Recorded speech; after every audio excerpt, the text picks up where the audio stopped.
Pots, pans, and baking dishes. Which ones do I need and where do I buy them? Are you cooking? Let's talk about it. Welcome to Are You Cooking on Reach Us TV. We are talking pots, pans, and baking dishes today.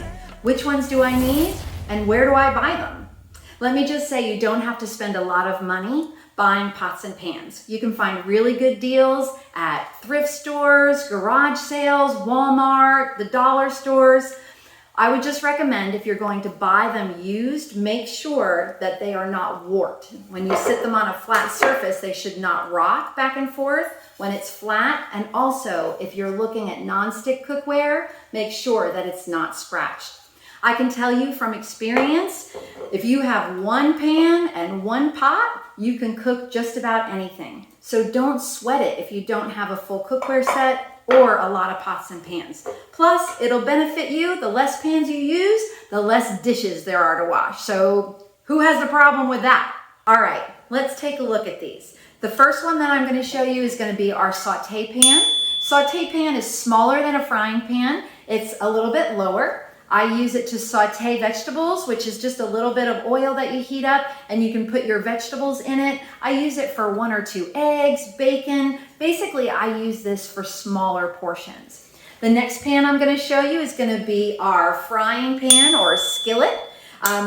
This one is a deep dish. So I like this one to use my oil-based cooking in. So I can put oil in here and fry French fries. I can do fried chicken, fish. I can still do sauteed vegetables, scrambled eggs, pancakes. You can use your frying pans for just about anything. Most versatile pan in your kitchen.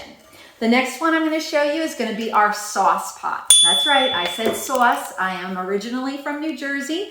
Nana would call it gravy. So the sauce pot is excellent because it's deep and you can do sauce in it. You can boil potatoes. You can use it for a large quantity of corn on the cob. You can use it for spaghetti. So this is a great pot to have in your kitchen. All right, the next one is our sauce pan. Saucepans and sauce pots basically called the same thing. One has 2 handles, one has 1.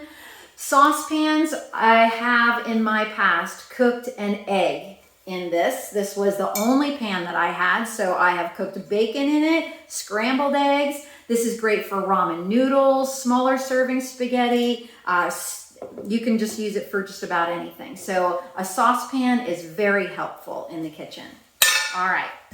The next thing is actually called a steamer pot. So what's a steamer pot? A steamer pot has a pot on the bottom, and then it has a steaming basket that sits inside.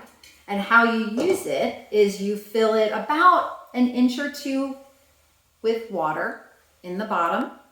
You put the steamer pot inside, and then you put your broccoli or fish or chicken, whatever you want to steam. You're going to boil it, put the lid on, and then cook it until your desired doneness. Some people like their vegetables al dente, which means a little bit crispy. Some like them really soggy, depending on how you like it. So this is called a steamer pot. All right, now bringing out the big one. This is a stock pot. A stock pot is meant to be used for longer cooking. You can see how large it is. This is excellent for Thanksgiving dinner or cooking a lot at one time so you can freeze it. Soups, stews, I have used it for pasta, but this pot can do all kinds of things in it because it is just large enough to handle those big meals. All right, up next is our griddle pan.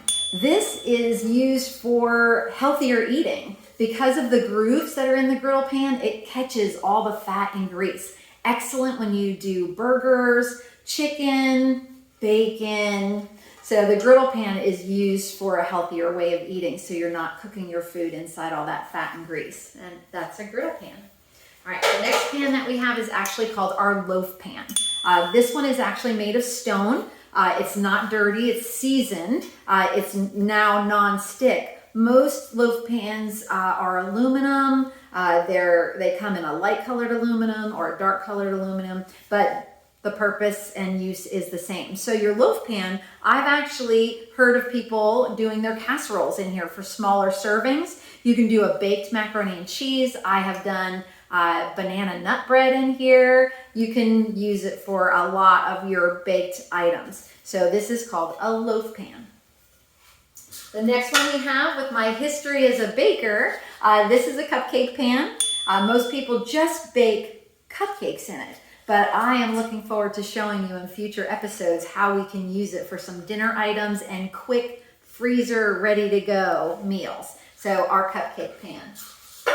I have two other pans to show. One is a baking pan. This is actually a cake pan.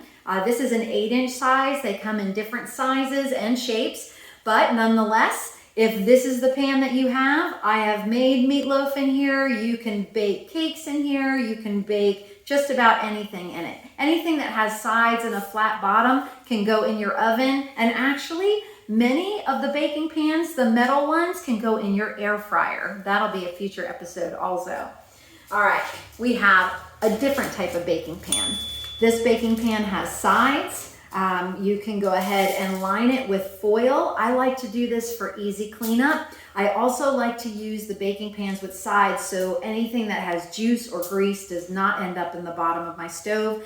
I don't like doing dishes. I also do not like cleaning my oven. So I take precautions so I have less work to do. All right.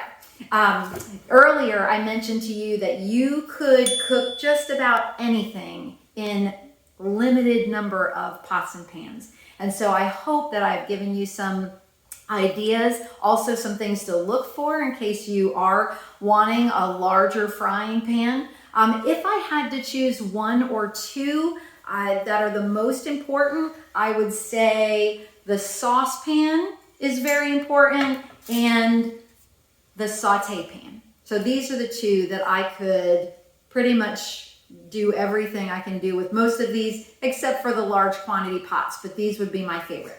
So now that you know what to do with each pot and pan, what will you be cooking next? Thank you for joining me today. Are you cooking? Let's do this thing.